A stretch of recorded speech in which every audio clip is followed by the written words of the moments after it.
Take your bag and go. The words hit harder than the storm.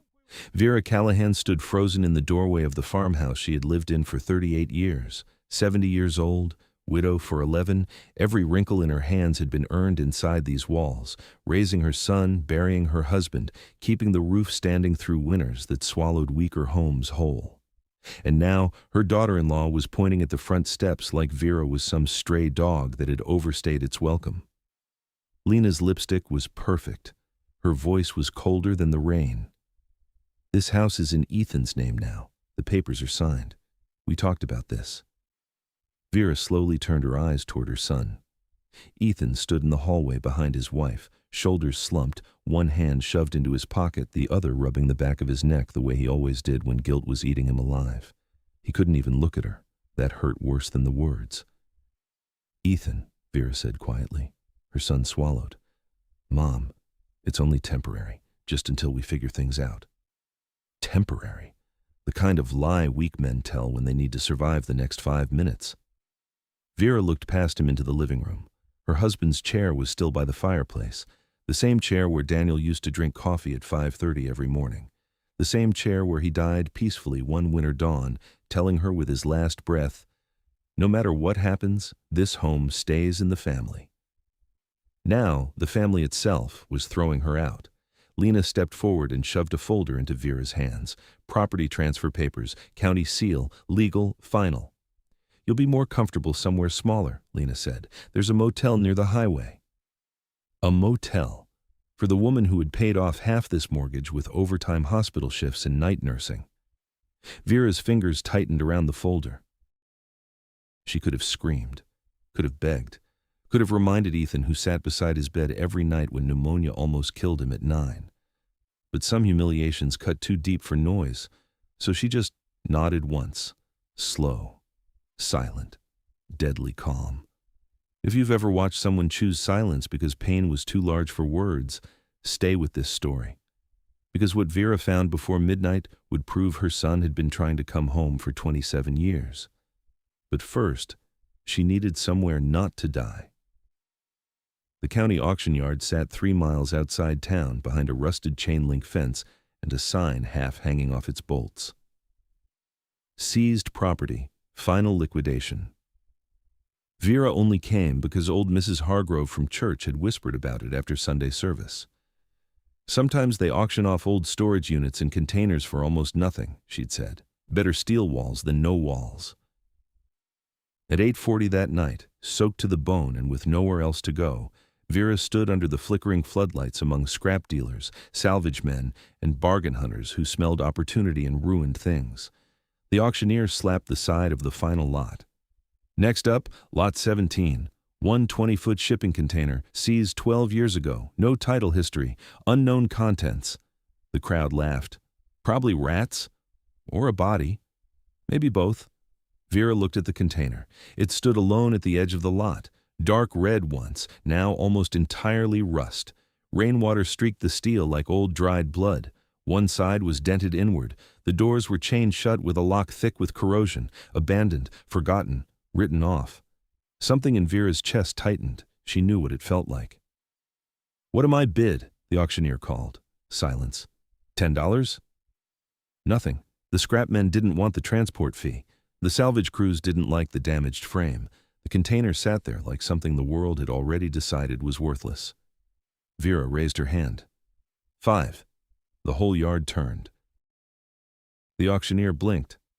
$5? Sold. A few men laughed as she stepped forward with the church emergency cash she'd hidden in her coat lining.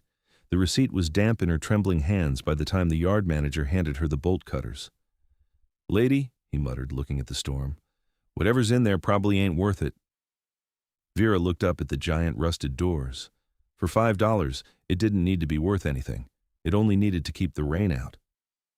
The bolt cutters snapped through the chain on the second try. The lock hit the wet gravel with a metallic crack. For a moment, Vera just stood there, one hand on the freezing steel handle. Rain hammered the roof above her. Wind screamed through the lot. She pulled. The doors opened with a long, tortured groan. Darkness. Then the floodlight behind her spilled inside. Vera stopped breathing. The container wasn't empty. It was organized. Tools on the left wall, shelving units bolted into the steel, old road maps pinned above a narrow workbench, a cot at the far end, a kerosene lantern, metal boxes stacked with military precision, and in the center, beneath a black canvas tarp, a motorcycle, not whole, a frame, a Harley-Davidson frame, old, massive, half-restored. Vera stepped inside, rain dripping from her coat onto the steel floor. Her eyes moved slowly to the leather vest hanging above the workbench. Black leather, worn soft with age, a faded death head patch stitched across the back. Her hand flew to her mouth, because beneath it, in smaller rocker letters almost erased by time, were 3 words she had not seen in 27 years. Hell's Angels, Montana, and stitched beneath that, her son's road name. Reaper Vera's knees nearly gave out. Her missing son, the son everyone told her had abandoned her, the son the town said vanished after stealing money and disappearing into the biker underworld, the son she had mourned like the dead. This was his. All of this. The storm outside disappeared. There was only the sound of her own breathing. Then she saw the metal toolbox on the workbench. Her son's initials were carved into the lid, J.C. A small note was taped to the top in handwriting she would have recognized blind. For Mom. Open when you finally find me. Vera's fingers trembled as they touched the note, not from the cold, not from the rain still dripping off her coat onto the steel floor, from recognition. Jason's handwriting had always leaned slightly to the left, sharp and disciplined even as a boy. He wrote like he built things, precise, deliberate, no wasted motion. The exact same handwriting now stared up at her from a yellowed scrap of paper taped to the old metal toolbox. For Mom. Open when you finally find me. For a long second, Vera couldn't move. The storm pounded against the outside of the container, but in here, everything felt still, almost sacred, like this place had been waiting for her, like he had been waiting for her. Her fingers found the rusted latch. It stuck. She pulled harder. The metal snapped open with a sharp crack that echoed inside the steel walls. Inside the toolbox were 27 small packages, perfectly arranged, each wrapped in brown paper, each tied with faded black string, each labeled in the same handwriting. For Mom, 1999. For Mom, 2000. For Mom, 2001. One for every year. Vera's breath hitched. 27 birthdays, 27 years of silence, 27 years she believed her son had vanished without a single word. But he had been here, every year, every single year, leaving something behind. Her hands moved to the oldest package first, the year he disappeared. She carefully untied the string. Inside was a silver nursing badge, her old hospital badge, the one she lost the night Jason left town. St. Mary's Medical Center, Vera Callahan, RN. She stared at it, memories crashing over her in a brutal wave. Jason standing in the kitchen at 26, leather vest over a gray t-shirt, jaw bruised, knuckles bleeding. Mom, I need you to trust me. Then headlights outside. A black sedan. Men she didn't recognize. The sheriff arriving 10 minutes later. Questions, accusations, money missing from county escrow accounts. Jason blamed. Jason gone before sunrise. The entire town decided what happened before breakfast. The biker son stole the money and ran. That had been the story for 27 years. But why would a thief keep her hospital badge? Why preserve it like something sacred? Her hands shook harder. She opened the next gift. A photograph. Jason at age 12, grease on his face, huge grin, standing beside his father in the garage, both of them bent over an old Harley engine block. On the back, his handwriting, "The day Dad said I had the hands for the road." Vera closed her eyes. Daniel, her husband, dead 11 years now. He had taught Jason everything mechanical, every bolt, every carburetor, every sound a Harley makes before it dies. And now, the half-built bike under the tarp suddenly felt less like machinery, and more like a heartbeat paused mid-beat. She opened 3 more gifts. A pressed wildflower from the ridge behind their farm, a tiny toy sheriff's badge from Jason's childhood Halloween costume, a cassette tape labeled, "Play when you're ready for the truth." Vera stared at the tape. Her stomach tightened. Not yet. Not until she understood more. Her eyes moved around the container again. Now she noticed what grief had blinded her to before. This wasn't random storage. This was a secret garage. His secret garage. His hidden road back to her. The workbench was immaculate. Socket sets arranged by size, wrenches polished, oil cans sealed. A service manual open to the exact Harley model Daniel used to own. Pinned above the bench was an old county map. 3 places were circled in red ink: the farmhouse, the old gas station outside Miller's Ridge, and the county records office. Vera stepped closer. A line had been drawn between all 3. A route. A plan. Jason hadn't disappeared. He had been building something, preparing something. Then her eyes landed on a black leather journal tucked beneath the service manual. Her pulse quickened. She opened it. The first page was dated October 1999. The ink was steady. If Mom ever finds this, it means I ran out of time. Vera gripped the journal so tightly the leather creaked. She kept reading. I didn't steal the escrow money. Sheriff Dugan and Harold Mercer moved the funds through fake land titles and used my club record to make me the perfect fall guy. I left because they said if I stayed, they'd come after Mom and take the house next. So I took Dad's old route maps, this container, and the Harley frame. I'm going to build the proof piece by piece, the same way Dad taught me to rebuild an engine. Slow. Clean. No mistakes. And when it's done, I'm riding home. Vera's entire body went cold, not from the storm, from rage. For 27 years she had mourned a son who had never abandoned her. He had been protecting her, working in the shadows, building evidence the way he rebuilt motorcycles, piece by piece, and someone had buried the truth. Her eyes dropped to the next page. Each year had an entry: short, focused, ritualistic, gift left, bike frame restored another section, proof almost complete, still not safe to come home. Every year the same promise. Every year he came back to this container. Every year he kept trying. Vera's tears finally came. Not loud, just silent tears falling onto old leather pages. Outside, thunder cracked across the night. Then, headlights swept across the crack beneath the container doors. Not one vehicle, multiple. Deep engine sounds followed. Not cars, motorcycles, big V-twins, Harleys, a lot of them. Vera slowly looked toward the doors. The sound grew louder, closer, stopping right outside. Then boots hit wet gravel, heavy, measured. More than one man. A voice came through the storm, low, older, dangerously calm. The patch signal came from Reaper's container. Another voice answered. After 27 years? Who opened it? Vera's breath stopped, because she knew that name. Reaper. Her son. And whoever stood outside knew him too. The container door handle slowly began to turn. The steel doors groaned inward.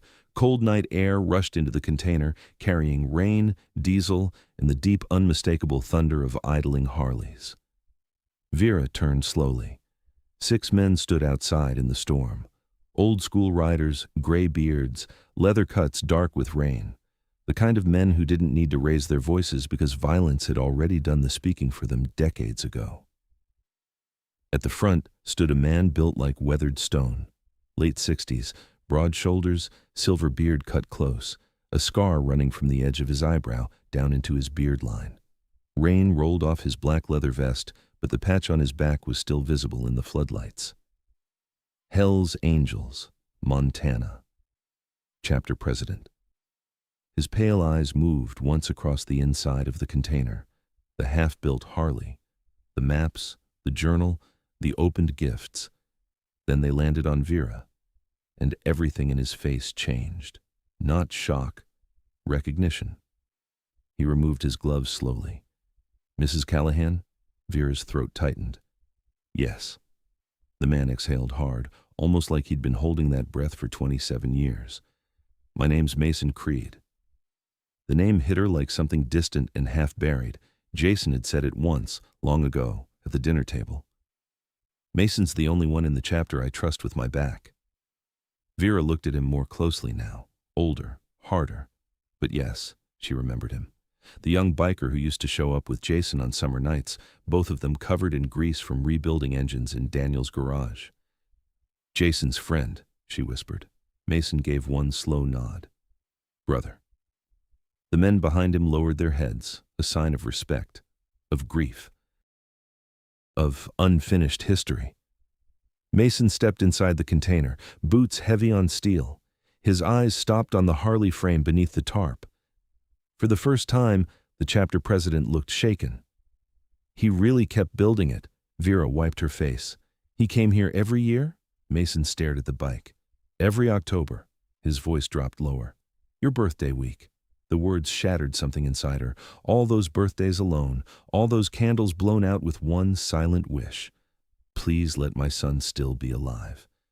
And all that time, he had been here. Not at the house, not in the open, but close enough to keep the promise alive. Mason walked to the workbench and touched the old service manual. A sad smile crossed his face. He used to say he'd never ride home until the truth was clean enough to put in your hands. Vera looked down at the journal. He said Sheriff Dugan framed him. The temperature inside the container seemed to drop 10 degrees. Every biker behind Mason went still, not confused, not surprised, angry. One of the older riders spat onto the wet gravel outside. That bastard still breathing? Mason's jaw flexed. Retired, still owns half the county through shell names and dirty land records. Vera slowly looked at the map pinned over the workbench, the county records office, the red line, the farmhouse. Now it made sense. Jason wasn't hiding from his life. He was building a case strong enough to destroy the men who stole his name. Mason's eyes moved to the black leather journal in her hands. Did you reach the last marked page? Vera frowned. There's more? Mason nodded toward the back cover. Jason always hid critical pages in false leather. Vera turned the journal over. Her fingers found the inner seam. A thin, folded envelope slipped out, stamped with old grease fingerprints. Her hands shook as she opened it. Inside were 3 things: a county property deed, a photocopy of an escrow transfer, and a photograph. Vera stared at the photo. Her farmhouse, 27 years younger. Sheriff Dugan standing on the porch with Harold Mercer, Lena's father, her daughter-in-law's father, the same Harold Mercer who had handled Daniel's probate paperwork after his death, the same man who convinced Ethan to sign temporary management forms. Her blood ran cold. This wasn't random cruelty. This had been a long game. The house, the land, the transfer, the silence, her eviction. It had all been connected. Mason read her face immediately. You see it now. Vera slowly nodded. Lena's family built their wealth on your son's disappearance, Mason finished. Silence, only the rain, only the engines outside, only 27 years of lies finally lining up into something sharp enough to cut. Vera looked at the half-built Harley. He said he'd ride home when it was done. Mason's expression darkened. He almost did. Her eyes snapped to him. Almost, not would've, not planned to, almost. Mason, Vera said slowly, where is my son? For the first time, the chapter president looked away. The men behind him shifted uneasily. No one spoke. The storm outside pounded harder. Finally, Mason reached into his vest and pulled out an old silver lighter, Jason's lighter, the one Vera gave him at 19 after his first long ride. Mason placed it gently into her hand. 3 years ago, he said quietly, Jason got too close to the final proof. Vera couldn't breathe. Mason continued. He found the original land fraud ledgers, the ones tying Dugan, Mercer, and 2 county clerks to the escrow theft. Her knees weakened. What happened? Mason looked directly into her eyes. He disappeared the same night he was supposed to meet me at Miller's Ridge gas station. The words hit harder than the storm. Missing. Again. But this time it wasn't rumor. It was war. Mason stepped back toward the open doors. Outside, more headlights were arriving. 10, 20, maybe more. The entire chapter. He turned back to Vera. Mrs. Callahan, Jason spent 27 years trying to ride home clean. His pale eyes hardened into steel. We're going to finish the road for him. The riders outside killed their engines one by one. The silence that followed felt like the moment before judgment. Mason's voice dropped into something cold enough to freeze blood. Tomorrow morning, we go to the county records office.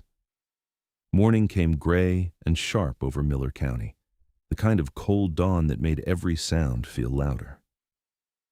Vera stood beside the container, wrapped in Jason's old wool-lined riding jacket, watching the sunrise spill pale light across a line of Harleys stretching farther than she could count. What had been 6 bikes the night before had become nearly 40 by morning. Chrome, leather, silence, no one joked, no one smoked, no one wasted words. This wasn't a ride. This was a reckoning. At the front, Mason Creed stood beside Jason's half-restored Harley frame, now loaded carefully into the back of a black support truck, like a fallen warrior being carried into his final battle. Mason looked at Vera. "You ready?" Her fingers tightened around Jason's silver lighter in her coat pocket. No, not even close. But after 27 years of lies, readiness no longer mattered. Yes. The convoy rolled out at 7:10. The sound was thunder across frozen asphalt. They didn't race. They moved with slow, deliberate force, like an avalanche that already knew the mountain would lose. Vera rode in the truck cab beside Mason, the county map spread across her lap. 3 red circles, farmhouse, gas station, records office, the route Jason had drawn, the route he never got to finish. As they entered town, curtains moved in windows, people stared, shop owners stepped out onto sidewalks. By the time the first Harleys reached Main Street, the entire town already knew something was wrong, because men like Mason Creed did not ride into town at sunrise unless someone's world was about to collapse. The county records office sat beside the courthouse, a square brick building with peeling white paint and a flag hanging limp in the morning cold. The clerk unlocking the door froze when he saw the convoy. Mason stepped off his Harley. The rest of the chapter spread across the sidewalk behind him in total silence. Vera got out of the truck last. The clerk's eyes widened. "Mrs. Callahan?" Vera stepped forward. "I need access to every property transfer connected to Daniel Callahan's estate, Sheriff Dugan, and Harold Mercer, going back 27 years. The clerk swallowed. "That requires authorization." Mason moved one step closer, heavy boots on stone. "And what does a federal fraud subpoena require?" The clerk blinked. Vera turned sharply. "Subpoena?" Mason reached into his vest and handed her a folded envelope. "Official seal, Federal Task Force, Financial Crimes Division." Her pulse spiked. "What is this?" Mason's face stayed hard. "Jason mailed a dead man packet to a retired U.S. Marshal friend 2 years ago." Vera stared at him. He knew if he vanished, somebody had to keep the trail alive. Inside the envelope were copies of Jason's findings: escrow laundering, land seizure fraud, shell property flips, Sheriff Dugan's signature everywhere, and Harold Mercer's name tied to every final transfer, including the one Ethan signed last month. Vera's stomach twisted. Lena's father hadn't just stolen her house, he'd been stealing from her family for almost 3 decades. The clerk finally unlocked the door. The office smelled like dust, old paper, and stale heat. Metal filing cabinets lined the walls, rows of property ledgers, transfer books, probate archives. Jason had marked the exact cabinet on his map, row C, estate/1998 to 2001. Vera moved straight to it. Her hands found the drawer, pulled. Inside were dozens of ledgers. Mason stepped beside her. "Look for Parcel 7A, North Ridge." She found it. "Daniel Callahan Estate, farmhouse, 42 acres. The first transfer was clean. Her name, Daniel's signature before death, standard survivorship. The second transfer, 6 months later, Harold Mercer, executor oversight, emergency land lien, escrow discrepancy. Vera's vision blurred. It was fake. Daniel never authorized an executor. They handled probate privately. This was the forged entry Jason had been chasing. Then Mason found something worse. A second attached file, custodial contingency transfer, future heir, Ethan Callahan, conditional spouse joint authority, Lena. Even back then, the entire thing had been set up so the house would eventually land in Mercer hands through marriage, a 27-year trap. Vera's knees nearly gave out. Mason caught her arm. "Easy," she stared at the page. They planned this before Ethan even met her. Mason's jaw hardened. Mercer had sons and daughters placed in half the county through strategic marriages and fake probate leverage. It was bigger than her house, bigger than Jason. This was systemic. Years of theft, years of families slowly losing land and homes through legal poison. Then, one of the bikers at the window called out, "Mason!" Everyone turned. Outside, black SUVs were pulling up fast, not sheriff vehicles, county administration, and one white Cadillac, Harold Mercer. Even from inside the building, Vera recognized the smug way he stepped out. Perfect coat, silver hair, expensive gloves. Behind him came Sheriff Dugan, retired, older, but still carrying himself like the town belonged to him, because for 27 years it had. Mason slowly closed the ledger. His voice went dangerously calm. "Good." Vera looked at him. "Good?" He gave one cold nod toward the window. Now they know the road finally reached the courthouse. Mercer was already climbing the steps, Dugan right behind him. The door handle turned. This time the reckoning wasn't hidden in a container. It was happening in daylight, and everyone in town would see it. The county records office door swung open hard enough to slam against the inside wall. Harold Mercer entered first. 72. Tailored charcoal coat, silver hair combed with the kind of precision only powerful liars still cared about. Behind him came Sheriff Dugan. Older now, heavier, but the same cold eyes Vera remembered from the night her son vanished. The room changed the second they stepped inside, not because of fear, because 27 years of buried truth had finally walked into the same room as the people who buried it. Mercer's gaze landed on Vera, then on the open ledgers, then on Mason Creed and the row of silent bikers lining the walls like black iron statues. His polished smile appeared instantly, the smile of a man who had survived by never looking surprised. "Well," Mercer said smoothly, removing his gloves, "this is dramatic." Vera's fingers tightened around the forged transfer file. "You stole my house." Mercer gave a slow, disappointed sigh. "Mrs. Callahan, legal transfers aren't theft just because you dislike the outcome." Sheriff Dugan stepped beside him, eyes narrowing at the federal envelope in Mason's hand. "You people are trespassing in a county records facility." Mason didn't move, didn't blink. "Funny," he said quietly. "Jason said the same thing about you the night you trespassed into his life." Dugan's jaw flexed. For the first time, Vera saw it. Not confidence, recognition. He knew exactly who Mason was, and worse, he knew what Jason had found. Mercer's eyes shifted to the half-open ledger on the desk. His expression changed by less than an inch, but Mason saw it. "So it's real," Mason said. "The marriage contingency transfer." Mercer looked at Vera almost pityingly. "Your late husband had significant land holdings, mineral rights, and road easements. The county needed stable hands to ensure future continuity." Vera stared at him. Stable hands. That was how evil men renamed theft. Dugan stepped forward. "Enough. Close the ledgers."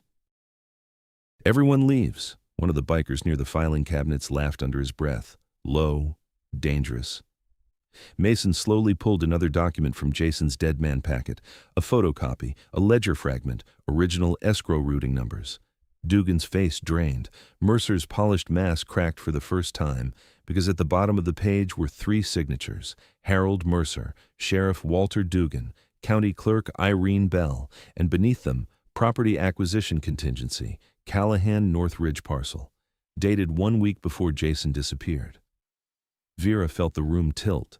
They hadn't stolen the house after Daniel died. They had targeted it before her husband was even buried. Mason placed the page flat on the desk. "Jason traced the escrow theft through 6 shell deeds.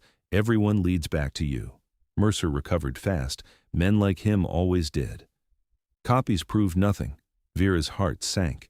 Then Mason smiled, not kindly, predator calm. "That's why Jason hid the originals." Silence. Even Dugan stopped breathing. Mercer's eyes sharpened. "Where?" Mason turned slowly toward Vera. "The gas station, Miller's Ridge, the second red circle, Jason's missed meeting point, the place he vanished." Vera understood instantly. He hadn't been meeting Mason empty-handed. He had been bringing the final originals. Dugan moved first, fast, too fast for an old man. His hand went under his coat. Gun. But he never cleared leather. 3 bikers were on him before the weapon came halfway out. One slammed his wrist into the filing cabinet. Another twisted his arm behind his back. The revolver clattered across the tile floor. Mercer backed toward the hallway. Mason stepped directly into his path. No shouting, no theatrics, just two old wolves finally meeting in daylight. "You had 27 years," Mason said softly. "You should have run farther." Mercer's voice cracked for the first time. "You don't understand what was at stake." Vera stepped forward. "No," she said, her voice suddenly stronger than it had been in years. "You don't understand what you stole." The entire room went silent, not because she raised her voice, because grief had finally hardened into power. "You stole my son's name, my husband's land, my home. 27 years of birthdays, 27 years of lies, and now you're going to tell this county exactly what happened." Mercer looked toward Dugan. For help, for rescue, for the old machine to keep turning. But Dugan was face down against steel cabinets with his arm pinned. The machine had finally broken. Then a young biker at the office window called out, "More cars coming!" Everyone turned. Outside, the courthouse square was filling. Townspeople, local reporters, shop owners, families. Word had spread fast. 40 Harleys outside the records office at sunrise had already pulled the entire town into the streets. Now every witness in Miller County was gathering. Mason looked back at Mercer. Perfect. He grabbed the fraud ledgers, the federal packet, and Jason's journal. Then he handed the full stack to Vera. "Your son spent 27 years building the truth." His pale eyes locked onto hers. "Today, you deliver it." Outside, the courthouse bell rang 9 times. The whole square had become a courtroom, and Vera was finally ready to speak. By 9:15, the entire courthouse square was packed. People stood shoulder to shoulder beneath the gray Montana sky, breath turning to fog in the cold morning air. Shop owners in aprons, farmers in work jackets, old women from church, men who had known Daniel, people who remembered Jason as a boy racing dirt bikes down North Ridge Road. And now all of them stared at the courthouse steps where 40 Harleys stood in a black line like iron judgment. At the center of it all stood Vera, 70 years old, raincoat replaced by Jason's old riding jacket, her silver hair pulled back by the wind, the fraud ledgers pressed against her chest. For the first time in 27 years, the whole town was finally looking at the woman they had left alone with a lie. Mason stepped beside her. "You don't need to yell," he said quietly. "Truth already makes enough noise." Vera gave one slow nod. Below the courthouse steps, Harold Mercer stood flanked by 2 deputies from the federal task force who had arrived 20 minutes earlier after Mason's overnight call. His perfect coat was gone, his tie half loose, his face had aged 10 years in one morning. Sheriff Dugan sat on the back of an ambulance bumper with his hands zip-tied, glaring at the crowd like hatred alone could still restore his power. It couldn't. Not today. A local reporter lifted a camera. "Mrs. Callahan," she called, "is it true your son was framed?" The square fell silent. Vera looked down at Jason's journal in her hands, the worn leather, the grease fingerprints, the years of waiting trapped between the pages. Then she opened it to the first marked entry. Her voice carried farther than she expected, steady, sharp, unbreakable. 27 years ago, my son was accused of stealing county escrow funds and fleeing this town." She looked directly at Mercer. "That was a lie." The crowd rippled. Whispers, shock, recognition. Some people already knew, some suspected. Some had spent decades choosing the easier version of the story. Vera kept reading. "Sheriff Walter Dugan and Harold Mercer moved the funds through forged land transfers and shell deeds, using my son's biker record to make him the perfect scapegoat." A woman in the crowd gasped. An old rancher near the front took off his hat. The local reporter stepped closer. Cameras lifted, pens moved. Vera held up the forged transfer file. "They stole my husband's land before he was even buried." That hit the crowd harder than anything else, because land theft in a county like this wasn't paperwork. It was blood, history, generations. The crowd began shifting, faces turning toward Mercer. People connecting old losses, old foreclosures, strange probate errors, families forced off land for reasons that never made sense. Jason hadn't uncovered a family betrayal. He had uncovered an entire county rot. Mason stepped forward and held up the original escrow routing pages. Every transfer tied back to Mercer Holdings. Every false lien came through Dugan's office. He looked over the crowd. How many families here lost property after a clerical issue? Hands slowly began rising. Then more. Then dozens. The square erupted, people shouting, names being called, old memories tearing open. A woman near the back screamed, "They took my father's garage in 2004. An older man shouted, "Our orchard was seized over fake taxes." Another voice, "My sister lost her diner." The courthouse square turned into 27 years of buried anger, finally finding language. Mercer's face collapsed, not from guilt, from realization. The machine hadn't just broken, it had exposed every victim. Vera turned one more page in Jason's journal, the final marked entry before he vanished. Her throat tightened, but her voice never broke. "If this reaches daylight, it means Mom finally knows I never stopped trying to come home."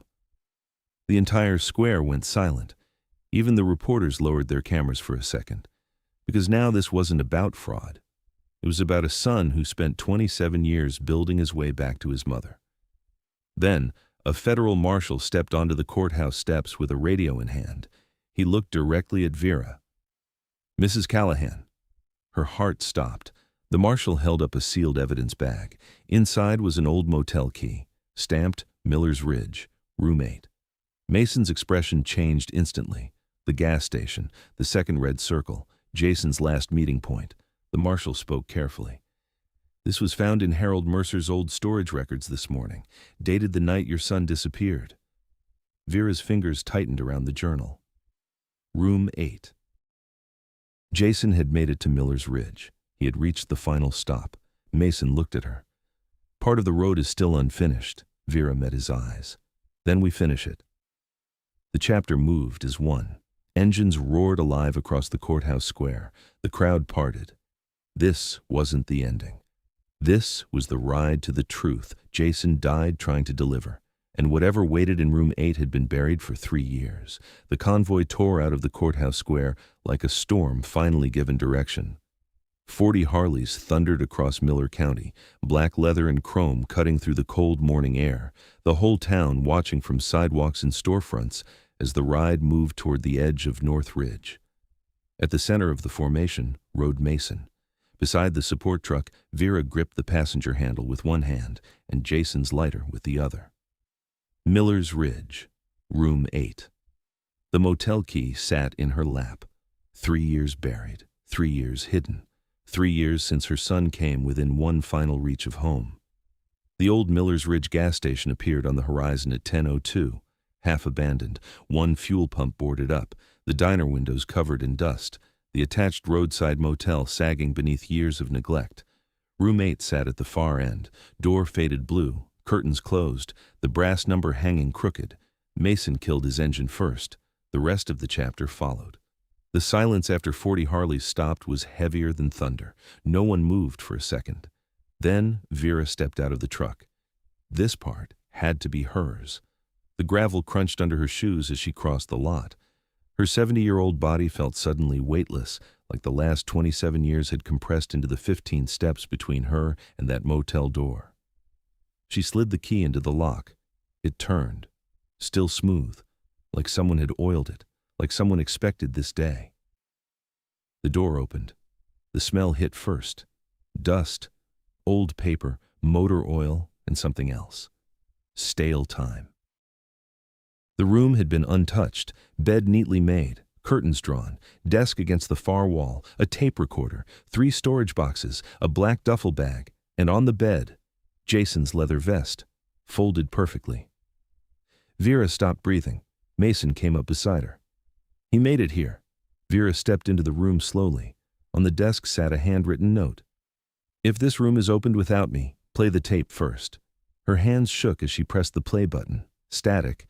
Then Jason's voice, older, rougher, but unmistakable, her son.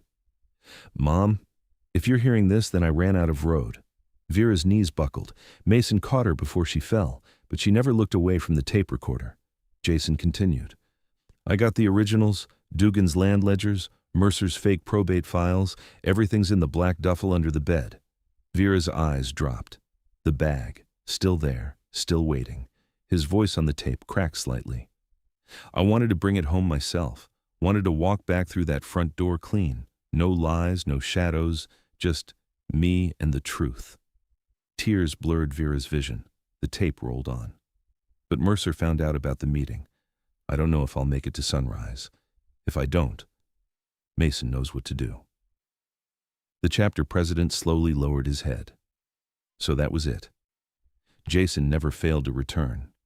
He was intercepted, silenced before the final ride home. Vera forced herself forward and pulled the black duffel from under the bed. Inside were the originals, every fraud ledger, every forged lien, every land theft routing slip, dozens of family names, dozens of stolen homes, and at the very bottom, a small velvet box. Her breath caught. She opened it. Inside lay Daniel's wedding ring, her late husband's ring, the one stolen from the house the night Jason disappeared. Beneath it was one final folded note. For the day I come home and put Dad's house back in your hands, Vera broke. Not loudly, not dramatically.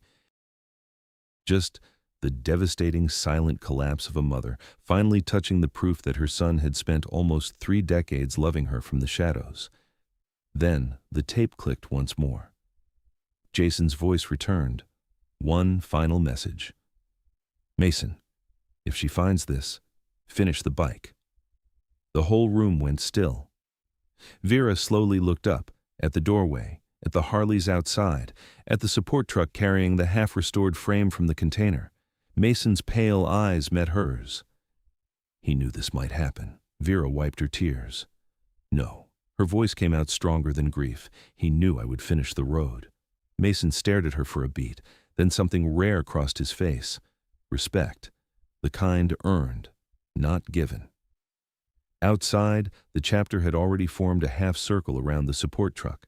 The Harley frame was lowered carefully onto the motel pavement, Jason's unfinished machine. 27 years of interrupted motion. Vera stepped toward it. Her fingers touched the cold metal, the handlebars, the tank mount, the engine block Daniel once started teaching him on. And in that moment, the truth hit harder than any lie Mercer ever built. This wasn't just a bike. It was every year Jason kept faith. Every birthday, every journal entry, every gift, every mile he planned to ride back to her.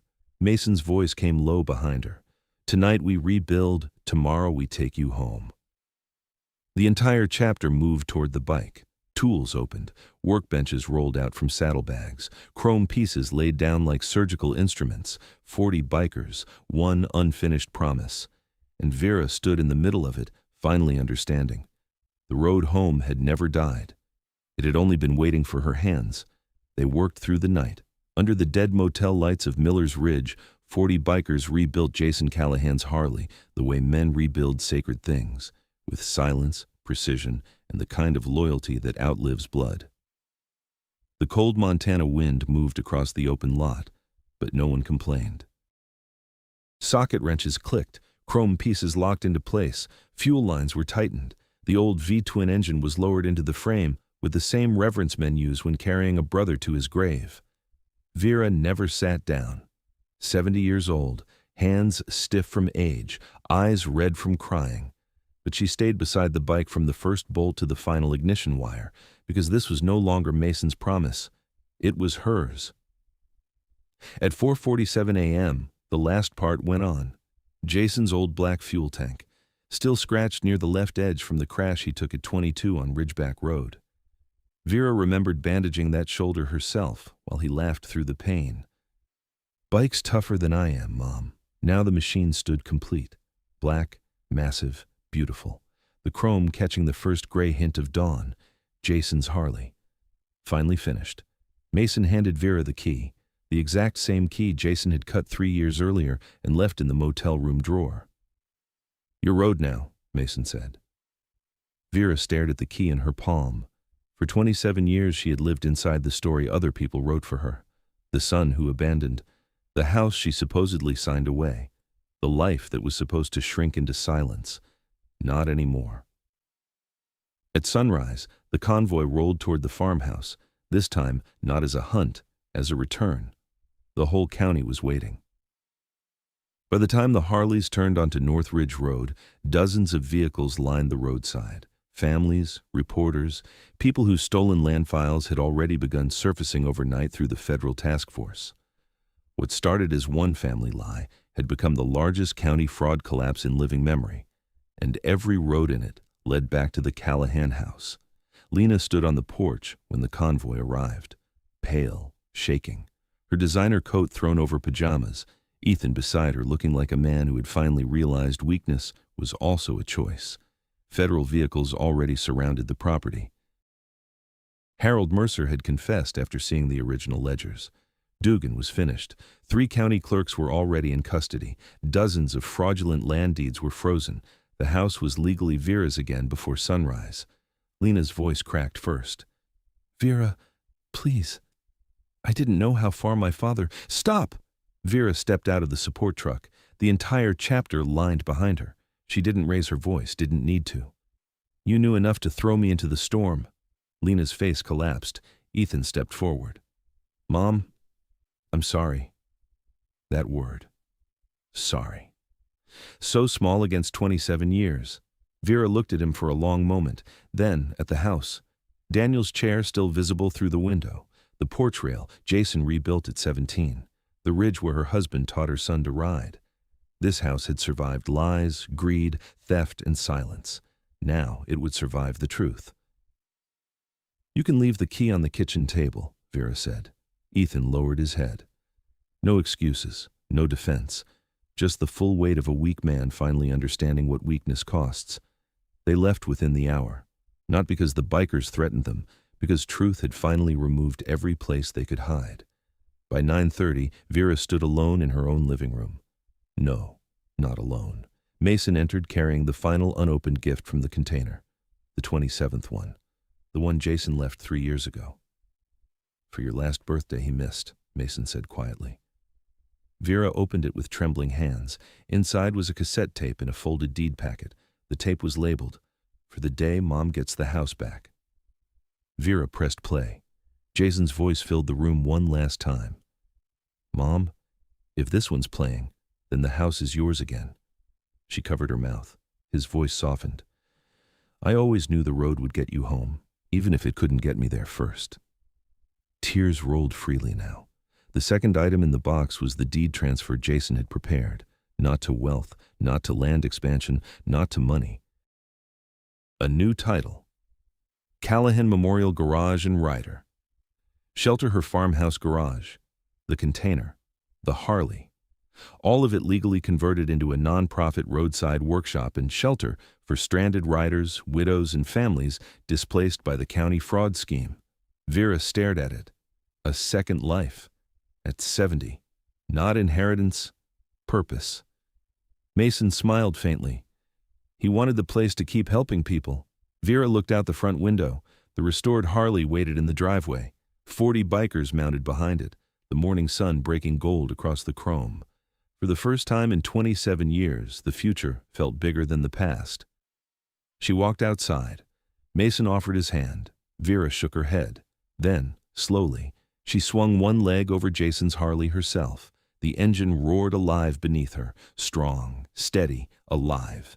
The entire chapter fell in behind her. 40 Harleys, one restored road, one mother finally moving forward. Vera looked once at the farmhouse, then at the open highway beyond the ridge. And for the first time in decades, she didn't feel like a woman returning to what was lost. She felt like someone finally beginning again. The convoy rolled into the sunrise, and as the mountain road opened before her, Vera understood the final truth her son had left behind. At 70, her life had not ended. It had finally started again.